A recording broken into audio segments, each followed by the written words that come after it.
এই দুনিয়ার মধ্যে প্রত্যেকটা আমলকে মাপবার জন্য, ওজন করার জন্য আল্লাহ তাবারক তাআলার কাছে খুবই সুন্দর ব্যবস্থা রাখা আছে, যেটাকে হিসাব এবং কিতাব বলা হয়।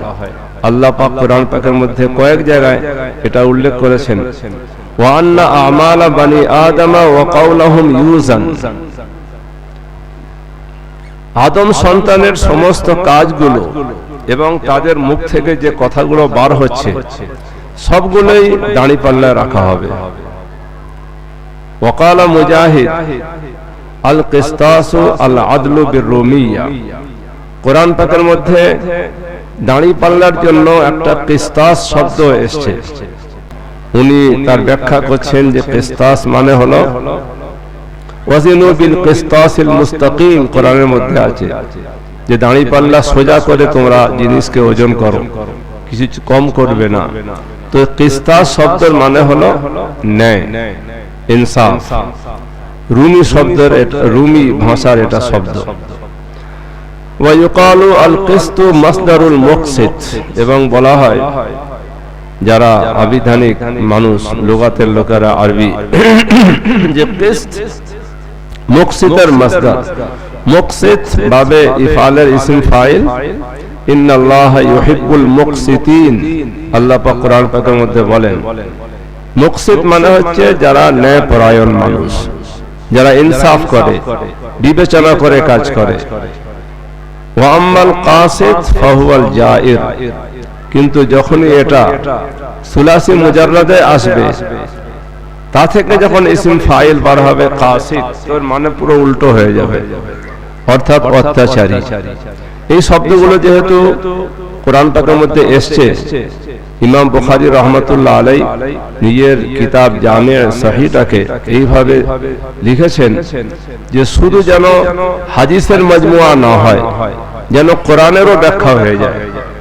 যার কারণে বিভিন্ন বাবের মধ্যে উনি যে হেডিংটা আনেন সেই সম্পর্কীয় যদি আয়াত থাকে বিভিন্ন জায়গায় কোরআন পাকের মধ্যে, আর সেই আয়াতের মধ্যে কোনো শব্দ এমন থাকে যার ব্যাখ্যার প্রয়োজন, তো উনি সাথে সাথে ব্যাখ্যাটাও করে দেন।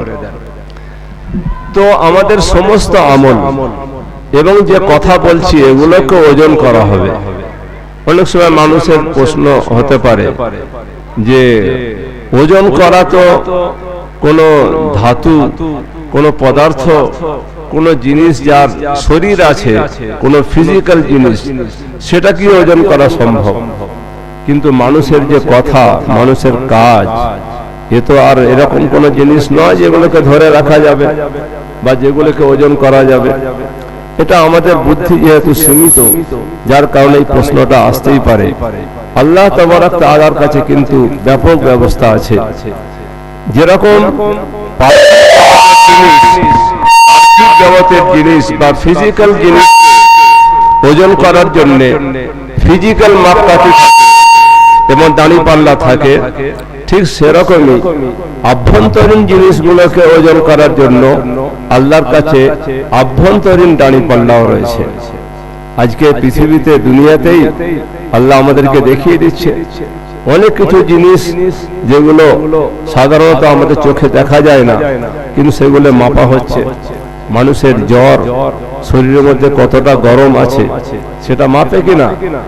হ্যাঁ, কেউ বলে ডাক্তার যখন ওইটা দেয় মুখেতে, তো বার করে বলে না যে তোমার 95 ডিগ্রি জ্বর, 101। তো এই 101, 95 শরীরের মধ্যে যে রক্ত আছে তার মধ্যে সুগার কতটা আছে, এরকমই বিভিন্ন জিনিস যেগুলো দেখা যায় না সেগুলো আল্লাহ তাআলা এই দুনিয়াতেই দেখিয়ে দিচ্ছে। আখিরাতের মধ্যে আল্লাহ তাআলা এই সমস্ত গায়েবের পর্দাকে সরিয়ে দেবেন, সমস্ত কিছু আমাদের চোখের সামনে চলে আসবে। সেখানে আমি কি করেছি, কবে কি বলেছি, সেগুলো আল্লাহ তাআলা শুধু সামনে আনবেন তা নয়, সেগুলো মাপ করে দেখিয়ে দেবেন যে এর মধ্যে কতটা ওজন আছে আর কতটা এটা মানে অহেতুক। তবে আল্লাহ তাবারক তাআলার কাছে বিরাট বড় ব্যবস্থা। পার্থিব জীবনের জিনিসগুলো, ফিজিক্যাল জিনিসের ওজন করার জন্য ফিজিক্যাল মাপকাঠি আছে, দাঁড়িপাল্লা আছে, কিন্তু যেটা আভ্যন্তরীণ জিনিস ডিজিটাল জিনিস, তার জন্য ডিজিটাল মাপকাঠিও আল্লাহর কাছে রাখা আছে। তো সেখানে আল্লাহ তাআলা প্রত্যেকটা জিনিস মেপে মেপে বলে দেবে। এরপরে ইমাম বুখারী রহমতুল্লাহ আলাইহির ওস্তাদের থেকে নকল করছেন, যার নাম হলো আহমদ ইবনে ইসকাব। ওনার শিক্ষক হলেন হযরত ইমাম মুহাম্মদ ইবনে ফুদাইল, ওনার উস্তাদ হলেন ওমারা বিন কাকা। উনি নকল করছেন হযরত আবু যুরআ রহমতুল্লাহ আলাইহি থেকে। উনি হলেন হযরত আবু হুরায়রা রাদিয়াল্লাহু আনহুর ছাত্র শাগির্দ। উনি বলেন যে নবী করিম সাল্লাল্লাহু আলাইহি ওয়াসাল্লাম বলেছেন, কালিমাতানি হাবিবাতানি ইলার রহমান, দুটো শব্দ এমন আছে যে দুটো বাক্য এমন আছে যে আল্লাহর নিকটে অত্যন্ত পছন্দনীয়। খাফিফাতানি আলাল লিসান, মুখে উচ্চারণ করতে খুবই সহজ। সাকিলাতানি ফিল মিজান, আর দাঁড়ি পাল্লা যে রাখা হবে কিয়ামতের মাঠে, যেটাকে এখানে বোঝানো উদ্দেশ্য কোরআন পাকের মধ্যে যে আয়াতটা এখানে নকল করা হয়েছে, ওয়ানাদাউল মাওয়াজিন আল কিসতা লিয়াউমিল কিয়ামা, ওই যে দাঁড়ি পাল্লা কিয়ামতের মাঠে রাখা হবে, সেই দাঁড়ি পাল্লায় এই দুটো বাক্য যখন রাখা হবে তো এর ওজন খুব বেশি হবে, ভারী হয়ে যাবে। সাকিলাতানি ফিল মিজান, সে দুটো বাক্য কি?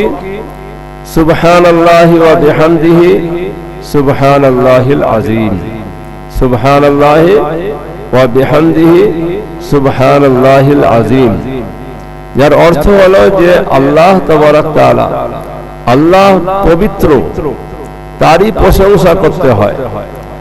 আর আল্লাহ তাবারক তাআলা সমস্ত কমি থেকে, দোষ থেকে নির্দোষ, পবিত্র এবং সে মহান।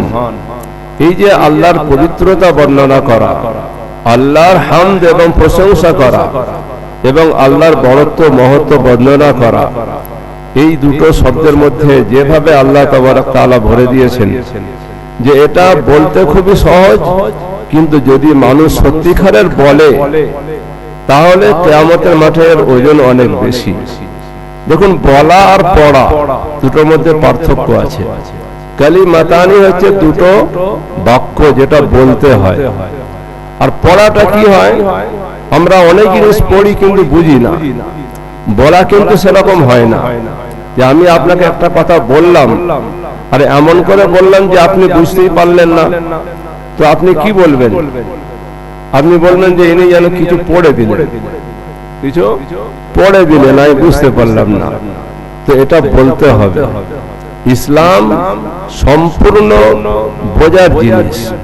আল্লাহ তাবারক তাআলা এক দু জায়গায় নয়, প্রায় 750 জায়গায় কোরআন পাকের মধ্যে বুদ্ধি বিবেককে ব্যবহার করতে বলেছেন আর বুঝতে বলেছেন।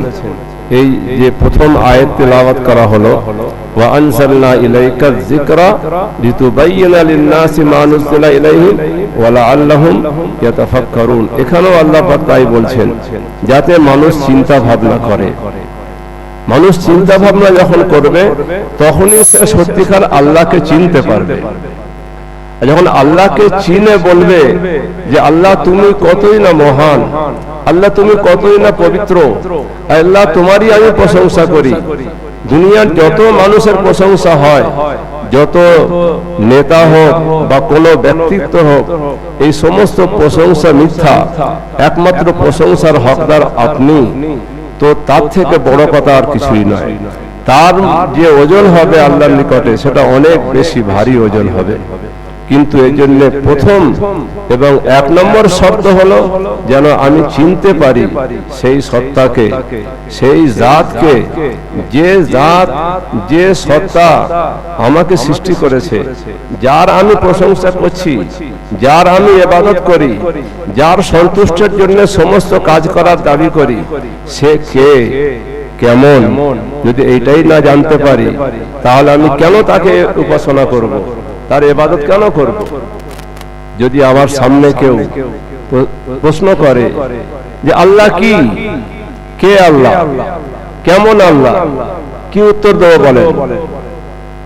আপনার সামনে যদি কেউ প্রশ্ন করে, কোনো অমুসলিম, সে যদি বলে যে আমরা যাকে উপাসনা করি সেতে কেউ মাটির তৈরি, কেউ লোহার তৈরি, কেউ পিতলের তৈরি।